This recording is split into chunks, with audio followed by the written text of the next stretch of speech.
किसान भाइयों, जैसा आपको पता है कि अमरूद की बागवानी एक उत्तर भारत में एक महत्वपूर्ण बागवानी है।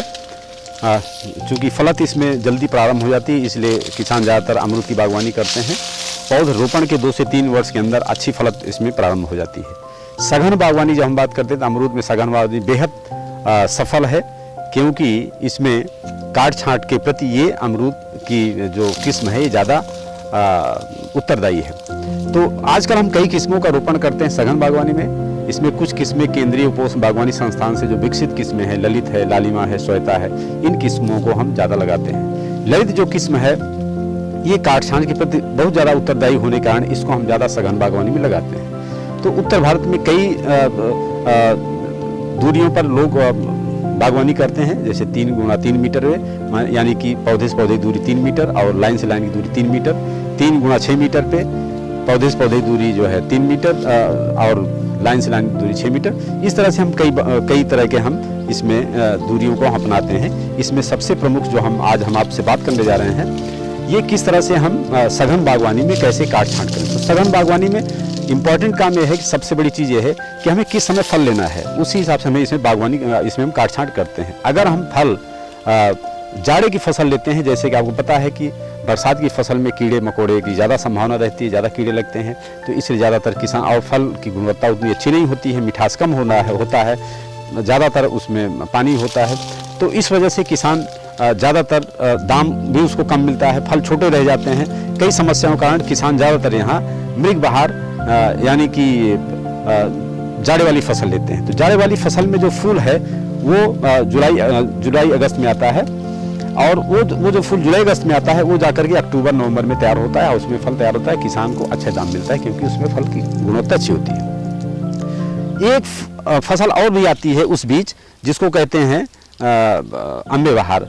वो जो जनवरी फरवरी में उसके फूल आते हैं और फल इस समय जाकर के अप्रैल महीने में तैयार हो जाता है। उसके बाद एक तीसरी फसल होती है जिसको हस्त बहार कहते हैं। वो उसका फसल जुलाई अगस्त अप्रैल मई में उसके फूल आते हैं, और वो फल जाकर के जुलाई अगस्त में तैयार होता है। तो वो फसल जो है, जो हस्त बहार है, उसको हम लोग ज़्यादातर यहाँ प्रीफर नहीं करते, क्योंकि उसमें कीड़े मकोड़ों की संभावना रहती है। अब हम बताएंगे कि किस तरह से हम उसकी काट छांट करें कि हम बरसात की फसल को हम स्केप कर जाएं, बरसात की फसल को हम छोड़ दें और हमें जाड़े की फसल इसमें मिले। तो सबसे पहले किसान भाइयों, जैसा आपको पता है, इसमें जो भी अंदर की जो शाखाएं निकल रही हैं, इसको हम पहले से निकालते हैं, जिससे कि अंदर इसमें जो है सूरज की रोशनी अच्छी तरह से पहुंचे। जितने भी पतली पतली अंदर शाखाएं हैं उसको हम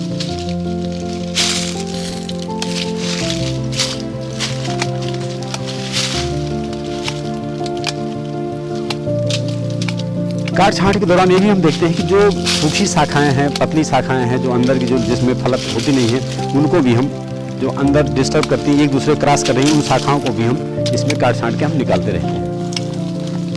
इस तरह से इसमें जो फल लगे हुए हैं इनको भी हम निकालते रहते हैं। जो सूखी शाखाएं हैं उनको हम प्राथमिकता के तौर पर उनको हम काटते रहते हैं। इस तरह से किसान भाइयों, जैसा हमने बताया कि काट छांट के लिए सबसे बढ़िया जो समय होता है हमारा 15 मई के आसपास होता है। उत्तर भारत में ज़्यादातर हम अमरूद की काट छांट का काम 15 मई के आसपास करते हैं।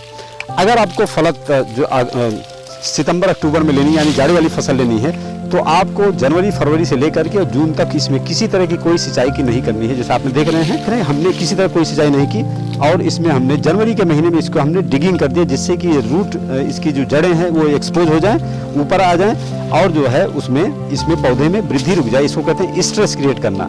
इसको हम प्लांट को हम स्ट्रेस दे देते हैं, और इस तरह से हम इसको जून तक, जब तक इसमें बारिश नहीं होगी तब तक इस तरह से हमारा ये पेड़ जून तक इसी अवस्था में पड़ा रहेगा।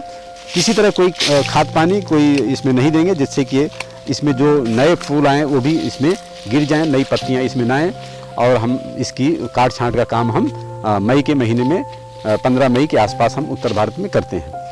तो जैसा हमने बताया कि सबसे पहले इसमें हम सूखी शाखाओं को निकालते हैं, जो शाखाएं एक दूसरे को क्रॉस कर रही हैं उसको हम निकालते हैं, और जो पतली शाखाएं एक जो फलत में नहीं है वो भी निकालते हैं। जो अंदर शाखाएं ग्रो कर रही होती उनको हम जैसा निकालते हैं, जैसे आप इस पेड़ में देखा आपने। उसके बाद जो नई ग्रोथ होती है उसका हम 50 से 60% मान के चलिए कि उसको हम निकाल देते हैं। इस तरह से पेड़ हमारा कंप्लीट प्रूनिंग हो जाता है। इसको हम जैसे कटोरे नुमा आपका पेड़ इस तरह से बन जाता है।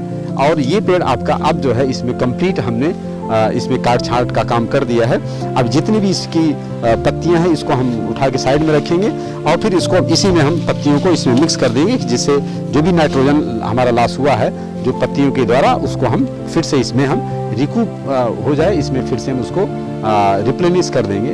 इस तरह से हमारा ये पेड़ कंप्लीट काट छांट के बाद आपको इस तरह से होगा। और ये पेड़ जुलाई अगस्त में इसमें फूल आएगा और यही फल जाकर के दिसंबर जनवरी में, नवंबर से लेकर के जनवरी के मध्य ये फल जाकर के इसमें फल तैयार हो जाएगा, हार्वेस्टिंग के लिए खाने लायक फल हो जाएगा।